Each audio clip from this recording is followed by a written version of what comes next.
Diamo tutto in scena. Diamo le fronte in sartoria, per favore. 1, 2, 3, 4, 5, 6, poi ti muovi. Vai. Motore. Azione. Alza un pochino la testa. Stai indietro all'inizio. Adesso guarda in alto la sua, avanzi verso di me. Guarda sempre la mia mano. Non vi va come vi guardo? Non vi guardo. Non vi guardo. Giriamo. Buonasera, grazie.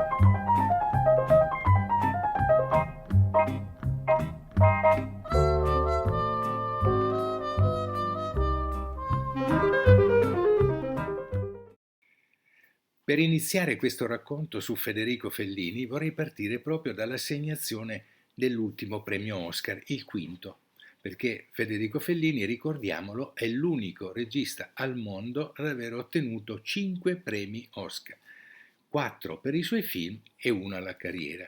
Siamo nel 1993, che è anche l'anno della sua scomparsa. Federico si reca a Hollywood con qualche incertezza perché aveva dei problemi di salute. Gli americani lo accolgono col solito calore, con la solita amicizia, ed è felicissimo. Quando sale sul palcoscenico del Chandler del Paviglio, accompagnato dai suoi angeli custori, Marcello Mastroianni e Sofia Loren, fa finta di dimenticarsi il discorsetto che era stato concordato e fa un colpo di teatro straordinario. Comincia a ringraziare gli americani che gli sono sempre stati così amici, dice che dovrebbe avere la voce di Placido Domingo per esprimere il ringraziamento che sente nel cuore e che dovrebbe anche ringraziare tutti quelli che non hanno accompagnato nella sua carriera, ma che farà un solo nome di un'attrice che è stata anche mia moglie. Grazie Giulietta, and now stop crying, e adesso smetti di piangere. E in quel momento la camera del regista della cerimonia si piazza sul primo piano di Giulietta Masina, che si sta liquefacendo di lacrime, crede di ridere e piange come una fontana di fronte a un pubblico di 1.800.000.000 di persone. Federico ha preso la statuetta in mano e simbolicamente, idealmente, l'ha ceduta a sua moglie. Si erano conosciuti giovanissimi, si erano sposati che Federico aveva 23 anni e Giulietta ne aveva 22, in piena guerra nel 1943, tanto che avevano dovuto fare la cerimonia in casa della zia Giulia, che era una specie di vice madre per Giulietta, che l'aveva presa fin da piccola e l'aveva tenuta con sé sempre, e Federico aveva disegnato di sua mano la partecipazione di nozze e non avevano neanche potuto fare il viaggio di nozze. In tutto erano andati nel pomeriggio a trovare Alberto Sordi, che stava recitando in un teatro di varietà di Roma e che, vedendoli arrivare, aveva interrotto la sua recita dicendo: sono entrati in platea 2 miei carissimi amici che si sono sposati oggi, Giulietta Masina e Federico Fellini. Era scrosciato un applauso enorme, perché Federico Fellini era già molto conosciuto, soprattutto nel pubblico giovanile, per la sua collaborazione al Marco Aurelio, un quindicinale satirico che prima della guerra tirava addirittura 300.000 copie ed era letto soprattutto dai ragazzi. Federico, lasciando Rimini per andare a raggiungere la sua vocazione a Roma, aveva trovato questo lavoro che gli piaceva molto, perché disegnava sketch, barzellette e soprattutto scriveva dei raccontini sentimentali, surreali, un po' nostalgici, che erano piaciuti moltissimo, tanto che la Rai ne aveva preso uno di questi che si chiamava Cico e Pallina per trasfonderli in una trasmissione radiofonica, lei erano la Rai di allora, e era stato proprio nei corridoi dell'EIA che Federico e Giulietta si erano conosciuti, perché Giulietta, che frequentava allora l'università e muoveva i primi passi nel teatro, era stata chiamata a interpretare la figura femminile, quella di Pallina.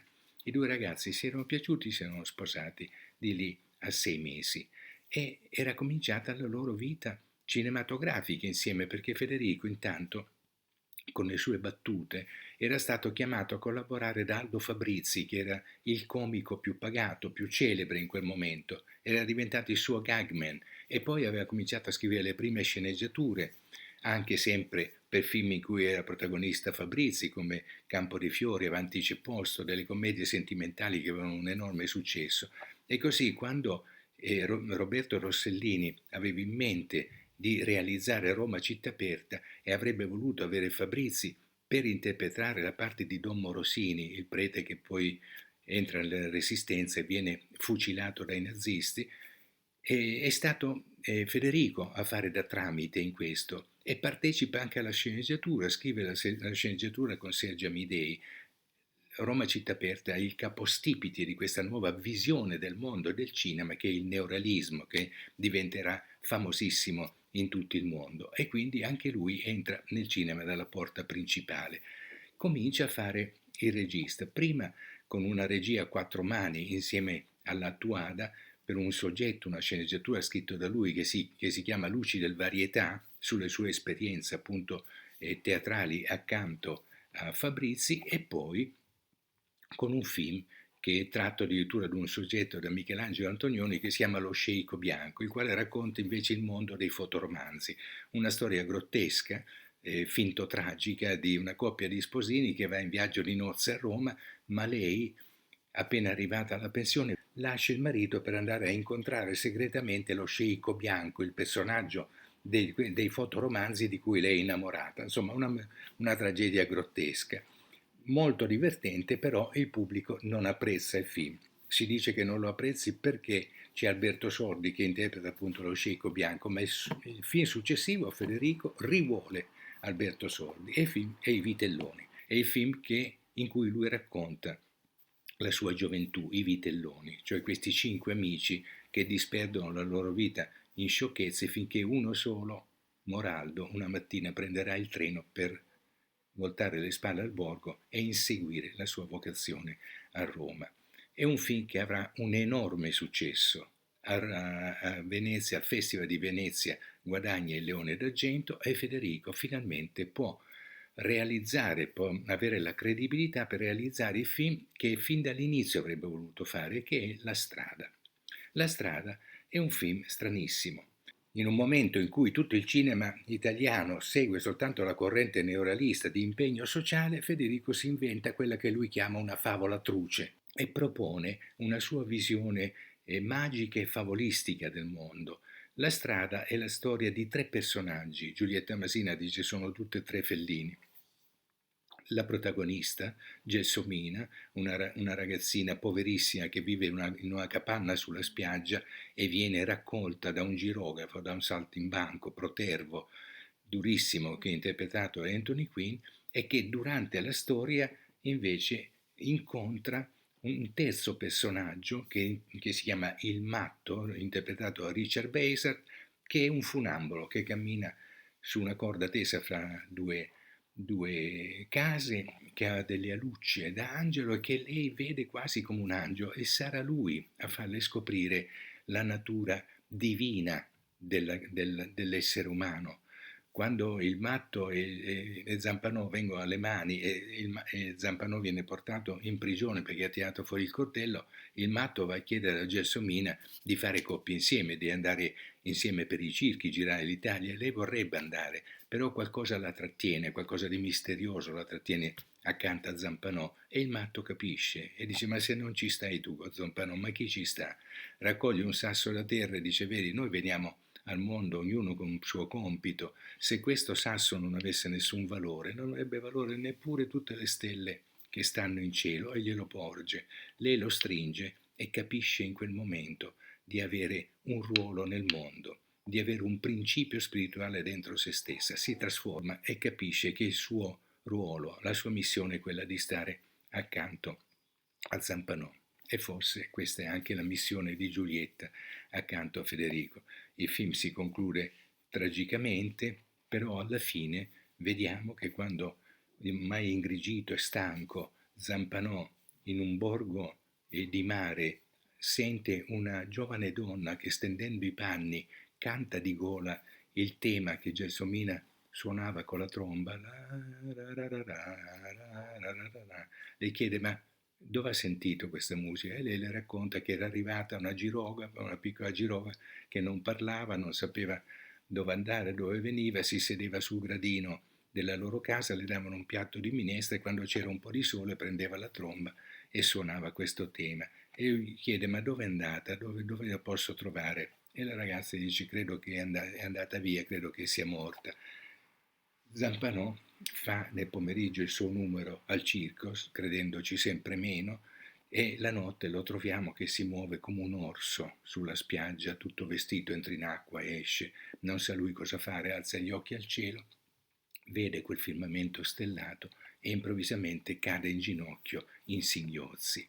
Zampanò, il brutale Zampanò, piange perché ha scoperto anche lui dentro se stesso un principio spirituale che non conosceva prima. Ecco, questo film introduce, lasciato il neorealismo, introduce Federico Fellini in un ambito molto poco conosciuto prima, è la trilogia della magia spirituale, della spiritualità alla base della vita. Il film successivo sarà Il bidone, un film che io ritengo che sia forse il più cripticamente religioso di Federico, un film bellissimo, e subito dopo ci sarà Le notti di Cabiria, che è la storia di una piccola prostituta di Borgata che vive delle vicende sempre sfortunate, sempre angariata, sopraffatta dagli uomini, ma che riesce a rialzarsi sempre la testa. Diventa per questo forse un'icona anche di tutte le donne che subiscono da secoli, da millenni ogni forma di violenza, ma che nessuno riuscirà mai a piegare. Se la strada aveva riscosso un successo universale, tanto che la regina Elisabetta al suo primo anno di regno vuole proiettare il film nel più famoso theater, nel più famoso cinema di Londra, e quando escono dal cinema Federico e Giulietta, mi racconta Giulietta in un'intervista filmata, c'erano 2 ali di folla immensa che continuavano a gridare Jasmine, Jasmine, Jasmine, Gelsomina. E una signora dell'aristocrazia, mi riferì Giulietta, che si era tolta la collana di lapislazzuli per porgerla a lei e dirgli: questo è per Jasmine. Tanto era l'affetto, l'amore che avevano questi 2 personaggi. Per Le notti di Cabiria Federico invece non era neanche andato a Hollywood, non pensava che gli dessero un secondo Oscar un anno dopo, ed era andata soltanto Giulietta Massina, che però aveva raccolto degnamente tutti gli allori, e addirittura la sera della cena di gala, ovviamente in suo onore, era stato assegnato un posto vicino a Clark Gable, che era il suo attore adorato, proprio era il suo idolo, quello per cui lei stravedeva. Tanto che, come una scolaretta, mentre sta a cena gli dice: mi può fare un autografo? E l'altro, ridendo col suo bel vocione virile, dice: ma Giulietta, sei tu che hai preso l'Oscar, sei tu che devi fare l'autografo a me. E insomma, Giulietta torna a Roma carica di onori, e Federico, sentendo questa storiella, ne ride divertito, ma le distrugge anche il suo idolo dicendo: figurati, con quelle orecchie a sventola. Insomma, Federico è diventato uno dei registi più noti al mondo e riesce a fare un film che non ha precedenti, si chiama La dolce vita. È un film dove lascia definitivamente la servitù del plot, della trama, per raccontare una storia di un giornalista mondano interpretato da Marcello Mastroianni, che è il suo alter ego, che vive a Roma una vita così dissipata, più notturna che diurna, di avventure erotiche, di incontri, di tragedie, e che raccontano l'Italia di quel momento, il passaggio da un'Italia arcaica e ancora agricola a un'Italia industriale che sta entrando nel benessere economico, nel boom economico. È una Roma straordinaria. Roma diventa la capitale internazionale, anche perché nel film ci sono delle icone come Anita Ekberg, che ancora rappresenta la bellezza femminile inarrivabile, questa svedese che viene subito ribattezzata dai fotoreport ghiaccio bollente, di cui Marcello, il protagonista, si innamora entrando addirittura vestito nella fontana di Trevi, in cui lei lo invita ad entrare. Come on Marcello, come in. E poi si stanno per baciare, lei gli passa con la mano a conchiglia, gli fa scendere qualche goccia sui capelli come in un ideale battesimo. Ma il film è un film molto duro. C'è la scena del miracolo che denuncia gli imbrogli che vengono fatti in nome della fede, c'è il suicidio di Steiner, l'intellettuale creduto al di sopra di ogni umana debolezza, e c'è anche alla fine uno spogliarello che scandalizza l'Italia, uno spogliarello quasi integrale ricostruito su un famoso scandalo del Rugantino, dove una ballerina turca, Shenana, aveva appunto fatto uno spogliarello integrale. Federico aveva visto queste fotografie. Il film compie un enorme scandalo in Italia, tanto che tutta l'intelligenza cattolica e la curia romana, che avevano sempre fiancheggiato Fellini, lo ripudiano. L'Osservatore Romano esce con titoli di fuoco: basta, vergogna. Nelle parrocchie del nord, nel Veneto, addirittura vengono affissi dei manifesti a lutto in cui si dice: pregate per il pubblico peccatore Federico Fellini. La madre di Fellini viene cacciata dalla chiesa, dal suo parroco, per essere la madre di un reprobo. Federico non sa veramente più che pesci pigliare. Il film ha un successo enorme di pubblico, tanto che Roma deve tenere i cinema aperti notte e giorno per le file inesauribili che ci sono per vedere il film, ma intorno a lui c'è questa condanna che lo opprime e lo amareggia. Vuole riuscire a spiegarsi, chiede a padre Arpa, che è il gesuita che l'ho seguito fin dal tempo della strada, di creargli un colloquio con il cardinale Montini, arcivescovo di Milano, che sarà il Papa Paolo VI, per spiegare a lui come stanno le cose, il quale invece è durissimo, non vuole neanche riceverli e chiede addirittura che il film venga ritirato e bruciata la pellicola.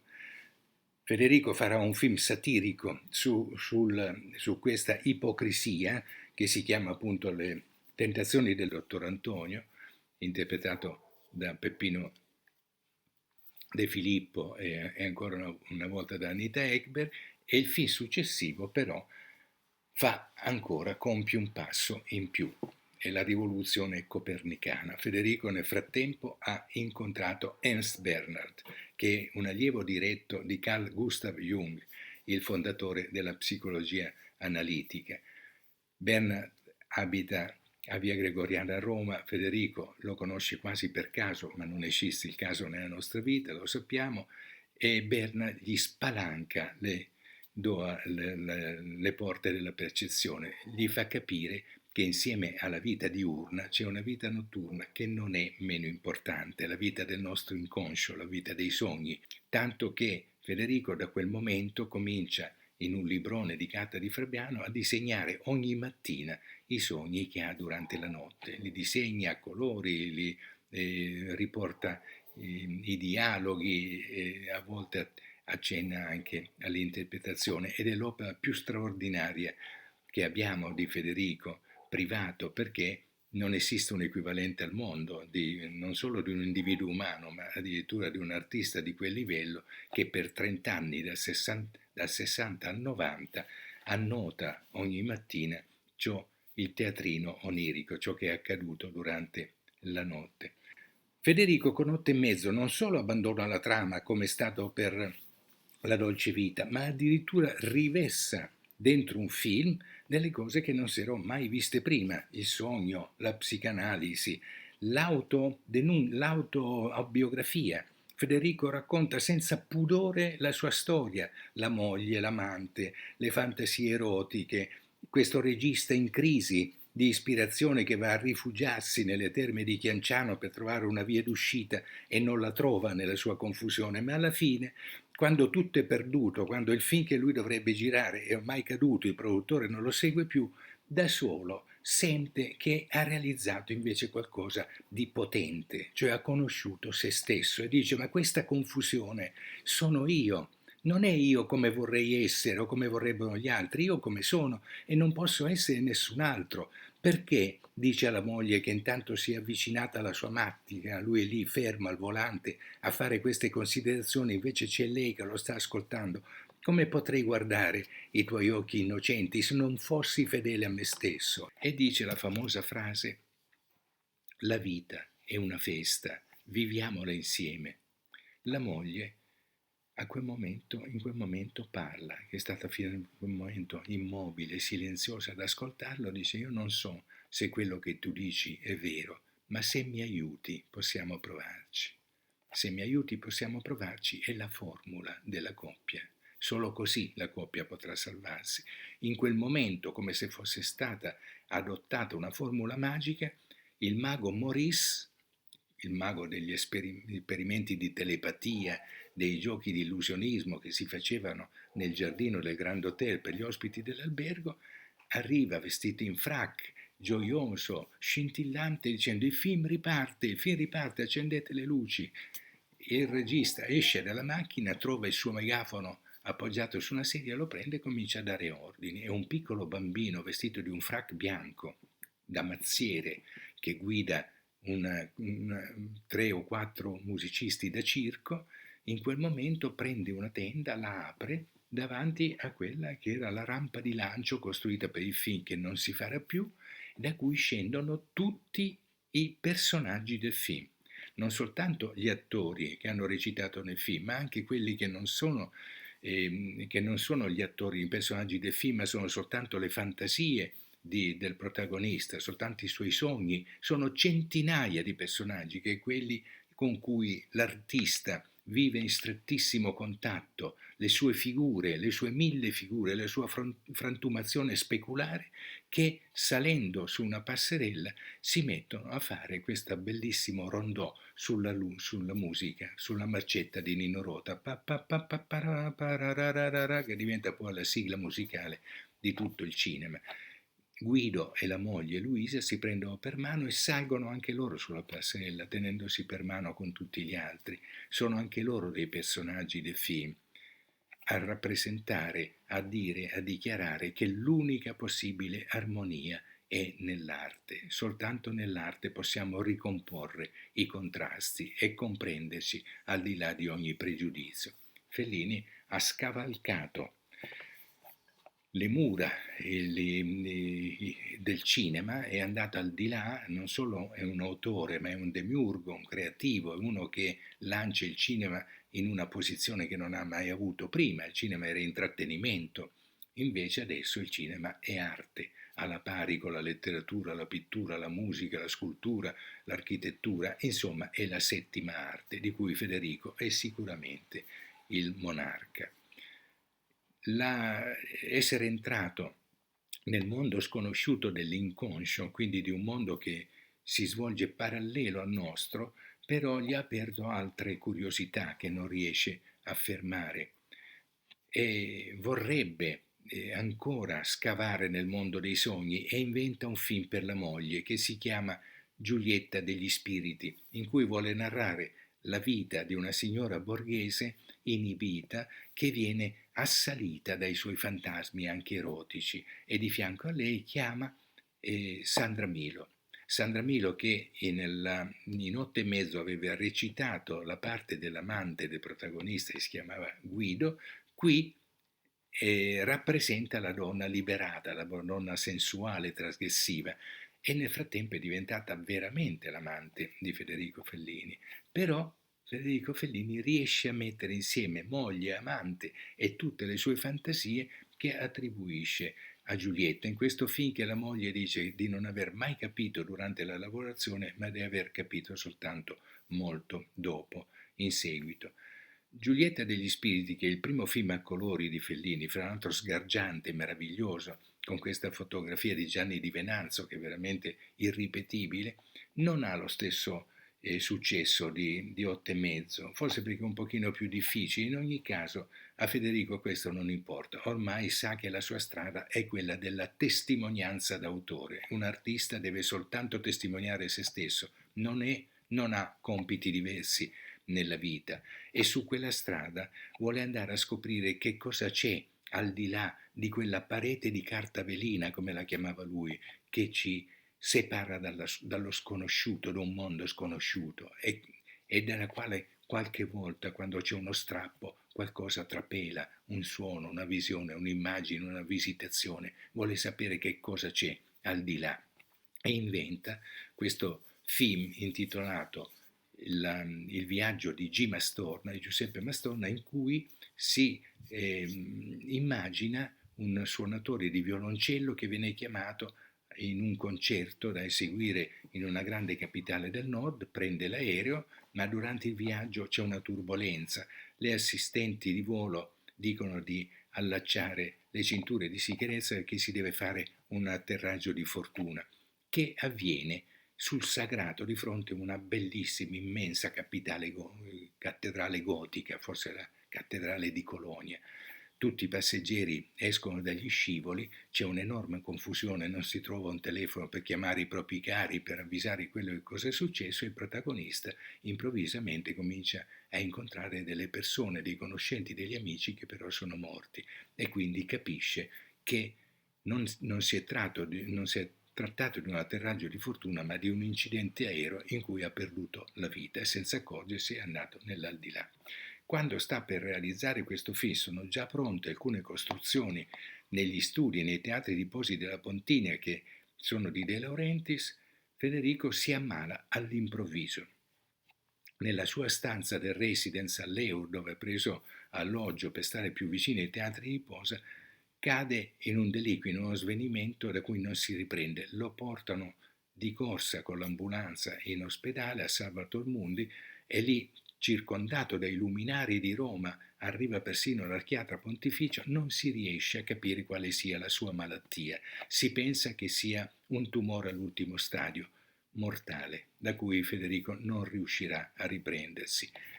Ma come succede sempre nella vita di Federico, che è sempre sul discriminante fra la vita vera e la magia, arriva a trovarlo un compagno di scuola, un compagno di liceo di Rimini, Ercole Sega, che nel frattempo è diventato un medico e si è specializzato in oncologia, il quale, leggendo l'anamnesi, si azzarda a fare una diagnosi. Dice: secondo me si tratta di una pleurite allergica conosciuta sotto il nome di morbo Sanarelli-Schwarzman. Proviamo a dargli del cortisone, che era stato scoperto proprio in quegli anni.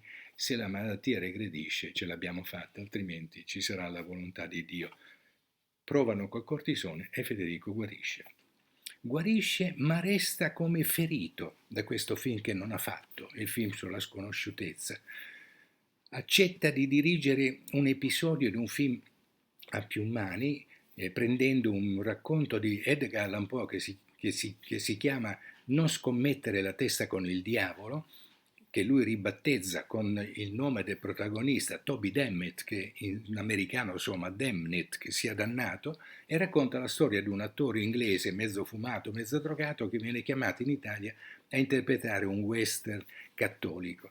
In compenso gli danno una Ferrari, una magnifica Ferrari scoperta. Durante la festa di lancio del film, l'attore prende la Ferrari, corre come un pazzo per le strade della capitale che non conosce, su per i castelli romani, quando si imbatte in un viadotto che è crollato. Dall'altra parte c'è una bambinetta dolce, bionda, con gli occhi azzurri, che sta giocando con una palla e lui la vuole raggiungere, vuole andare di là. Fa una marcia indietro veloce, prende una rincorsa violentissima con questo bolide per saltare dall'altra parte del viadotto e non si accorge che c'è una sbarra tesa sopra quel burrone che gli taglia di netto la testa, che va a rimbalzare nelle mani della bambina, che invece avrà il ghigno del demonio. Un film sul Fureo, e subito dopo Federico decide di realizzare comunque un viaggio in quella che lui chiama la sconosciutezza, rappresentando un romanzo dell'antichità, un romanzo di Petronio Arbitro, il Satiricon, arrivato a noi per frammenti, della prima età neroniana. Vuole condurre, come dice lui, un film di fantascienza nel passato, raccontando una società di migliaia di anni fa, di una romanità come non è stata mai vista prima. La romanità è stata sempre vista al cinema con i peplum movies, insomma quasi delle parodie. Federico invece vuole andare a fondo nella sconosciutezza e mette insieme un affresco inverosimile, grandioso, mai pensato prima, di una romanità di due ragazzi, Ascilto e Encolpio, che si muovono come in un road movie del passato, si muovono fra avventure di tutti i generi che toccano molto il mito, la leggenda, l'archetipo, e che si risolve in una visione incantata e veramente abbagliante, che avrà un enorme successo perché non si è mai visto qualcosa di simile al cinema, e Federico diventa veramente una specie di guru, un artista che sa entrare in situazioni mai prima tentate. Federico entra in questo momento in un'altra stagione, ha lasciato indietro la distanza del neorealismo, si è inventato lo spiritualismo magico, ha creato la società italiana degli anni 60 e adesso si sta veramente inoltrando nel mondo della memoria.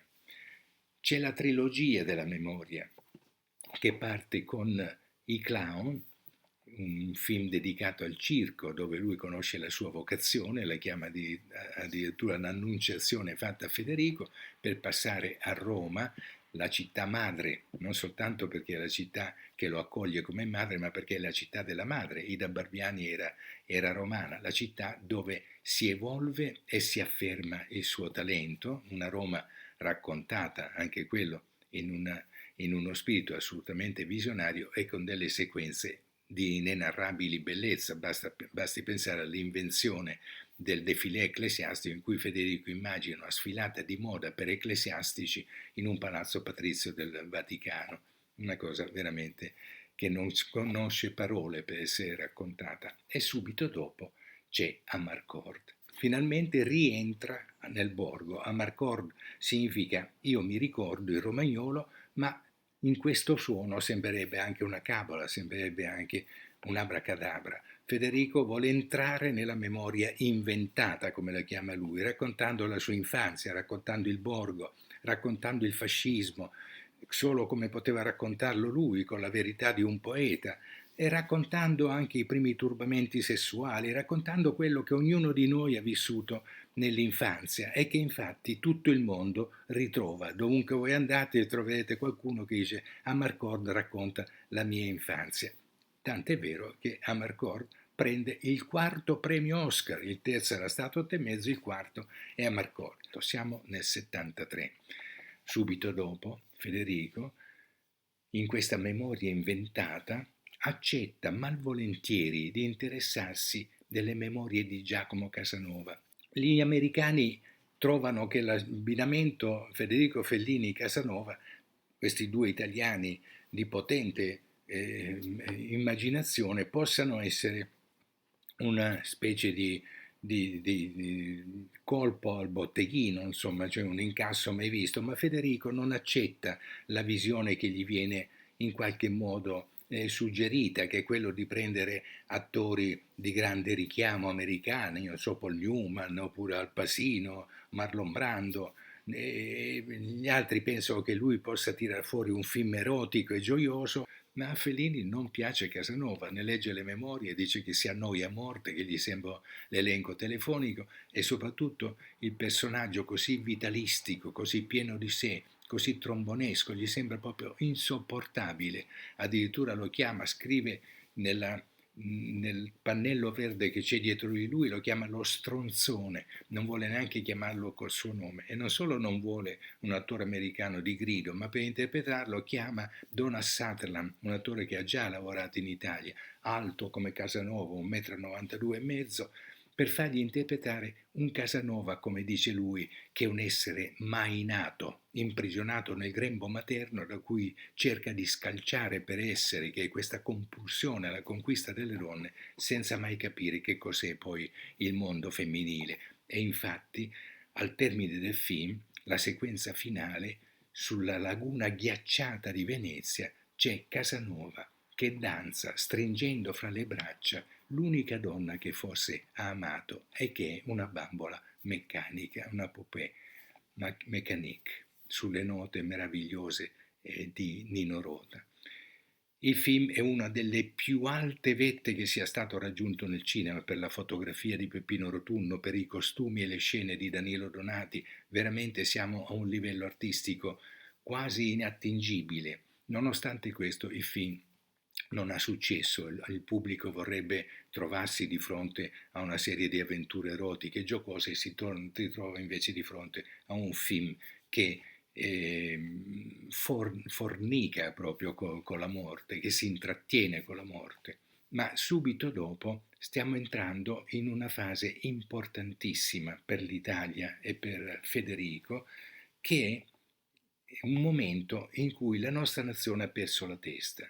Il terrorismo sta veramente mettendo a rischio la nostra libertà democratica e nel 78 viene sequestrato e ucciso uno dei nostri politici di punta, che è Aldo Moro. Insomma, è una situazione veramente tragica. E Federico, che viene considerato, che è sempre stato considerato un regista individualista, sognante, interessato soltanto a se stesso, che non ne vuole sapere di politica, di sociale, che non ama le ideologie, Federico in 3 settimane e mezzo realizza un film. Federico, che in 3 settimane e mezzo non faceva neanche un terzo della preparazione dei suoi film ordinari, realizza da solo un film che si chiama Prova d'orchestra, in cui mette in scena un'orchestra, degli orchestrali che non vogliono più l'autorità del direttore d'orchestra, lo mandano via, mettono al suo posto un metronomo. Questa specie di voluttà, di violenza iconoclasta diventa talmente assurda che a un certo punto una immensa palla d'acciaio di quelli che anni fa servivano per abbattere gli edifici si abbatte su una parete di questo bellissimo oratorio cinquecentesco e per farne proprio cadere una parete, mandarla in calcinacci, l'arpista, uno degli strumentisti, muore e in quella polvere, in quel disastro irrecuperabile, gli strumentisti riprendono ognuno il proprio strumento, il direttore d'orchestra risale sul podio e si ricomincia a eseguire il concerto che era stato interrotto. Torna l'armonia. Sandro Pertini, che è il presidente della nazione italiana in quel momento, vuole proiettare questo film al Quirinale perché i politici si rendono conto che quello che loro non sono riusciti a capire e a interpretare l'ha fatto un grande artista. Ecco, Federico diventa anche in qualche modo profeta e riferimento di tutta la cultura italiana e anche internazionale. Subito dopo, nell'80, ritornerà di nuovo su un tema che riguarda la società, dirigendo La città delle donne. La città delle donne è una specie di rievocazione del mondo femminile che c'è in quel momento intorno alla cultura dominante, che rivendica per se stessa un ruolo che gli è stato sempre negato. È il femminismo, ma non è un film sul femminismo o sul maschilismo o sullo scontro di queste due correnti che creano il temporale, non è questo, è proprio il ragionare ancora una volta su che cos'è il mondo femminile per un uomo, per un artista, per il suo nutrimento, per la sua capacità di consegnarsi all'opera finita. È un film veramente molto duro e molto anche divertente, molto, molto allegro in certi momenti. C'è la sequenza del toboggan in cui lui ricorda tutte le donne della vita che gli hanno creato dei turbamenti, e anche quella è una sequenza indimenticabile. Però intanto noi siamo entrati in un momento storico in cui il cinema è andato profondamente in crisi. Tutta la società è andata in crisi, non è più riconoscibile.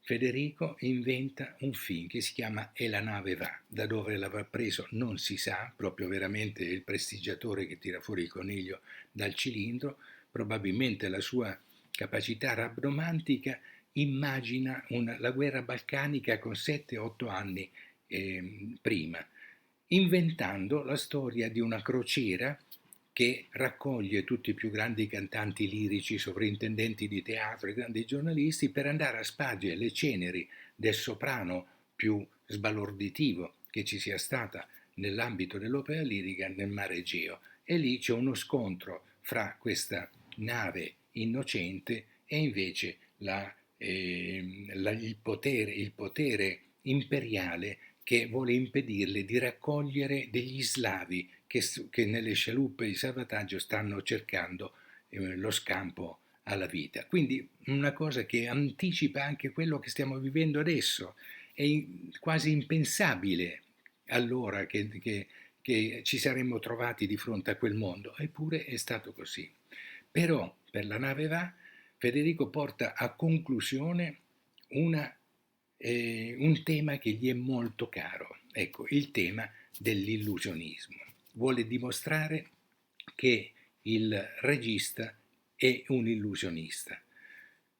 Quando l'amico Joseph Losey gli scrive da Londra un bigliettino dicendo: caro Federico, ho rivisto La dolce vita, è un film grandioso, inarrivabile, per favore vai avanti così, abbi coraggio. E Federico gli risponde: quando un amico come te mi manda un biglietto con queste note, io mi sento in difficoltà, un trasalimento, come se mi avessero scoperto non pagare le tasse o il marito di una bella signora con cui mi intrattengo viene a chiedere ragione. E invece tu mi dici che tutto va bene e che non devo preoccuparmi di niente e ti sono grato. Allora Federico, con questo biglietto di risposta, che cosa fa? Dice: io sono un imbroglione, però ancora nessuno mi ha scoperto. Perché sono un imbroglione? Perché un artista è artista se imbroglia, e quanto più imbroglia, tanto più sarà capace di esprimere la perfezione di quello che lui pensa, che lui agita nella sua mente. In Amarcord, il passaggio del Rex, che è la scena forse più coinvolgente, più emozionante, era stata realizzata costruendo una sagoma di masonite bucherellata con le luci dietro, uno sbaffo di fumo, due idranti che facevano la schiuma dell'acqua davanti alla prua, la sirena, e poi un controcarrello che faceva muovere in un movimento indotto la nave che scivolava sul mare verso la sua meta. Un imbroglio, un gioco di prestigio, però era un gioco di prestigio che sconfinava col miracolo, perché noi di fronte a quello vediamo il Rex che passa, proviamo quell'emozione violentissima. Di nuovo in Casanova, la fuga di Casanova dalla casa della monaca dove è andato a fare delle sue evoluzioni erotiche, la fuga in gondola viene realizzata su un mare di plastica, fatta proprio con i sacchi della spazzatura, quelli neri tirati e illuminati con la luce radente, che si vedono che sono finti, ma è la laguna di Venezia di notte. Federico vuole affermare la priorità del suo mestiere, vuole dire: io sono un pittore cinematografico, e se un pittore come Turner è capace con un pennello di farti vivere una tempesta oceanica con i galeoni riversi, le vele, senti quasi l'urlo del vento, ti sembra di sentire veramente la polvere d'acqua sul viso in quadretti di 50 centimetri quadrati, tanto più su uno schermo sarà possibile fare un affresco in movimento. Questo era il sogno di Federico, che riesce infatti ad ottenere. Alla fine della nave va, quando tutto si è concluso, Federico, da grande prestigiatore onesto, fa un carrello indietro e scopre che tutto quello che si è raccontato fino a quel momento è soltanto finto, è soltanto finzione. Addirittura si toglie uno sfizio, un dialogo fra due dame vestite in moda Belle Époque che, guardando dalla tolda un tramonto straordinario, di grandissima bellezza, uno dice: che bel tramonto, e l'altra le fa rima: sembra finto. Ecco, Federico racconta la finzione, racconta che l'unica verità è nella finzione.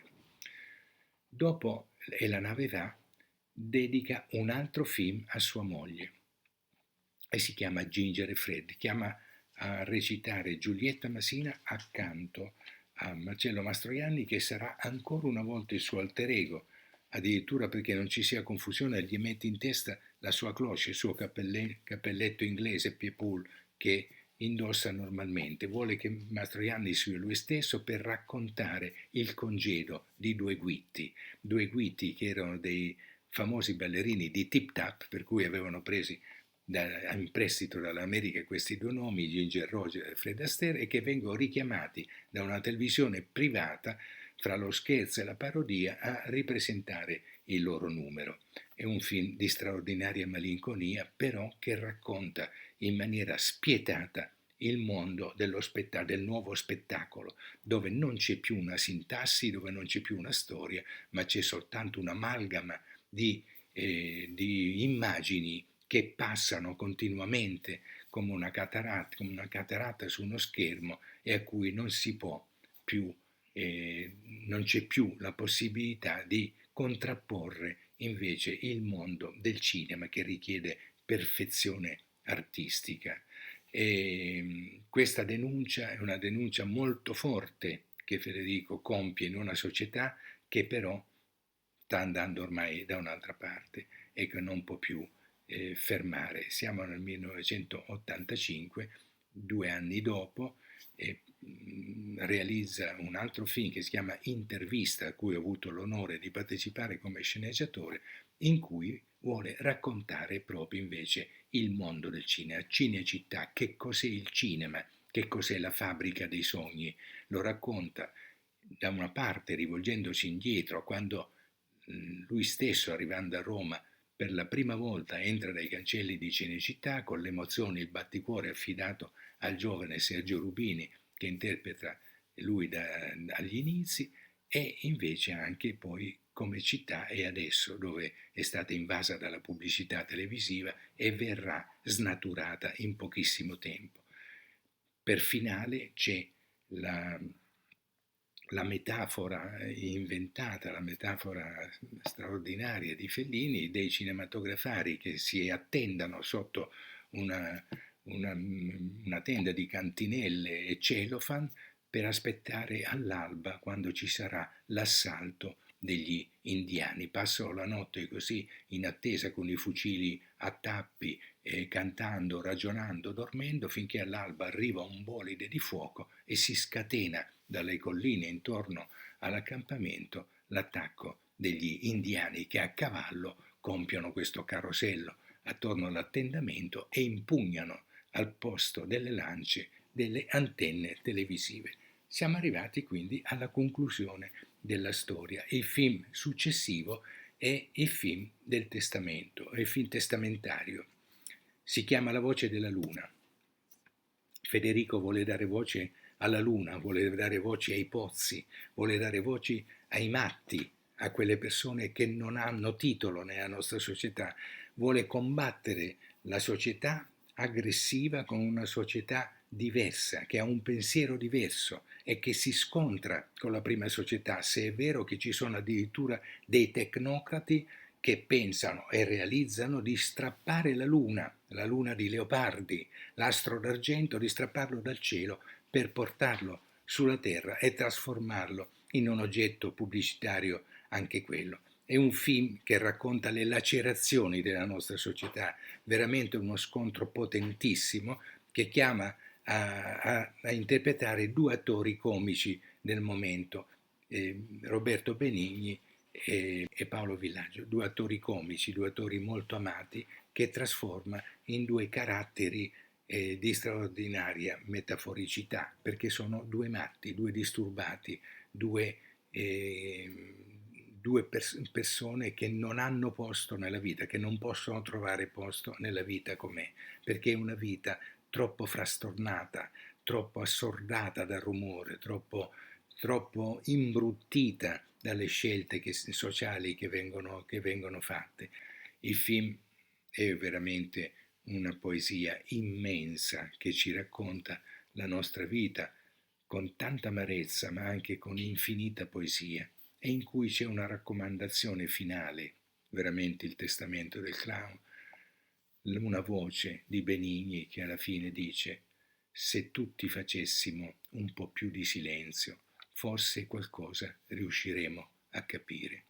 Ecco, l'invito è a fare un po' di silenzio, a non farsi frastornare, a stare vicini a se stessi e ad ascoltare la voce dei pozzi. Questo è il testamento del clown, questo è il testamento del grande Federico Fellini, che dopo quel film non ne farà altri. Ancora calpesterà un set per la realizzazione di alcuni spot pubblicitari richiesti da un grande istituto finanziario, senza smentirsi, per fare questi spot pubblicitari che sono deliziosi, strappa delle pagine dal libro dei sogni e chiama di nuovo Paolo Villaggio a interpretarli e Fernando Rei a fare la parte dello psicanalista che cerca di alleggerire le sue angosce notturne, e dopodiché non ci saranno più immagini di Federico, perché nel 93, dopo aver ricevuto appunto il quinto premio Oscar da cui siamo partiti, andrà a fare un intervento chirurgico un po' difficile in Svizzera, rientrando in Italia, non rientra a Roma, rientra a Rimini, al suo Grand Hotel, dove il proprietario gli ha riservato vita natural durante, una suite in cui può andare quando vuole per riprendersi, insomma, dall'operazione della malattia, e invece viene colpito da un ictus che poi lo porterà in pochissimi mesi alla morte. Per il suo funerale la camera ardente era stata allestita a Cinecittà e in un giorno, dalla mattina alla sera, erano sfilate 100.000 persone di fronte al feretro allestito dentro il Teatro 5, e il giorno dopo, alla messa funebre, la messa di Stato, recitata nella Basilica di Santa Maria degli Angeli e dei Martiri a Piazza Esedra, Piazza della Repubblica, una messa celebrata dal cardinale Silvestrini insieme a Padre Arpa, si dà l'addio a Federico ed è tutta Roma che gli si stringe intorno e veramente si assiste all'addio di un regnante, di un monarca, di un personaggio del cinema che così grande forse non ha conosciuto nessun altro. Federico è stato per l'Italia il più grande artista del Novecento e forse anche per il resto del mondo. Ricordiamolo in questo centenario, dedicandoci ai suoi film, riguardandosi i suoi film che possono soltanto portarci salute.